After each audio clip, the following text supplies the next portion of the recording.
The Zombie Annihilator trophy. This trophy in DRDR has to be the biggest grind of the game, as it unlocks when you get 53,594 kills.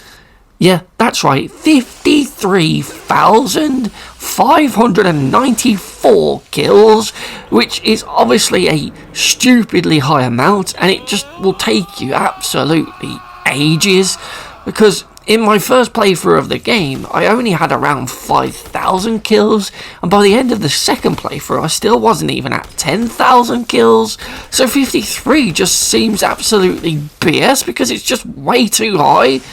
All for a reference to the guy in the helicopter at the start when he tells you the population of the town. But why couldn't it have been a town with just 10 people in or something? Not 53,000. God damn it.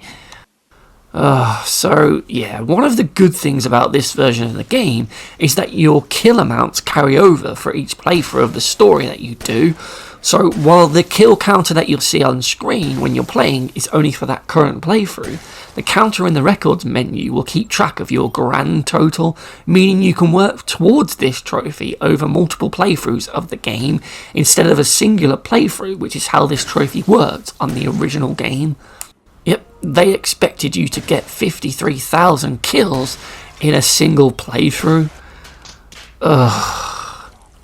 It's weird as well, because Dead Rising has this whole time gimmick where the whole story takes place over 3 days in game, which is probably around 6 hours of real time, so you literally don't have time to complete the story as well as get all of these kills for the 53,000 trophy, as grinding all of those would take you about 4 real hours, whereas the campaign would take you the 6 hours. So if you want this trophy, you're going to have to settle for the bad ending where you don't complete the story and Frank doesn't learn anything about the zombie outbreak and the mystery just goes unsolved.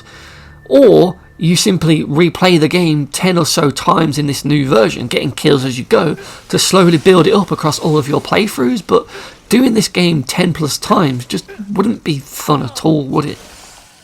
So your best option is to simply just grind for kills and just set aside a playthrough just for that. And back in the original version, this was done using the cars through the maintenance tunnel, as you could do laps of the underground tunnels running over hundreds, maybe in thousands of zombies every lap of the tunnels you do. And this method will take you around 4 hours. But in DRDR, for some BS reason, even though we're on PS5 now, and that was on the original was on PS3, the game just can't keep up with your driving speed. So there are long stretches of going through the tunnels where it will fail to spawn hardly any zombies. So doing the old method in this version of the game will take even longer because there's not as many zombies walking around for you to kill. It's stupid. Why is it like that? Why can't the PS5 spawn in thousands of zombies? There's no reason why that should struggle so bad. Thankfully though, you can grind this out in the overtime mode, provided you've unlocked the infinite ammo book and have an RPG with you.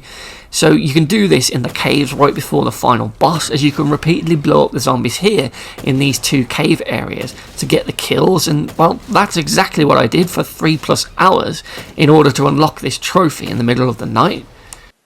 Jeez, what is wrong with me? The things I do for these BS trophies. Imagine sitting here doing this over and over and over again as you slowly work your way up to 53,000 odd kills. It was mind-numbingly dull, and it was just a frustrating thing to have to endure for one of the trophies in an otherwise pretty cool and fun trophy list. It just didn't need to be 53,000, did it? I get that it's a reference to the population of this place within the story, but it still didn't and shouldn't have been such a high amount. And when this version of the game has reduced a load of the other trophies, even simpler ones like the parasol kills, you don't have to get as many of them now. I just don't get why it didn't reduce this one as well, to just make it a bit more manageable and realistic for what you might get in 1 or maybe even 2 playthroughs. But instead, this is just a trophy and challenge that just doesn't respect players' times and forces you to grind it out or be forced to replay the game through 10 or so times, which just isn't too much fun unless you're some super hardcore Dead Rising fan. And for me, that is why the Zombie Annihilator trophy is that other BS DRDR trophy. So, have you played this game? What did you think of this remastered version? I've never played the original, so for me this one was really fun. But did you like the trophies in this game? How about the grind for the kills? Did you do it or did you leave it? Let me know in the comments below, and I'll see you in the next one. Thanks for watching.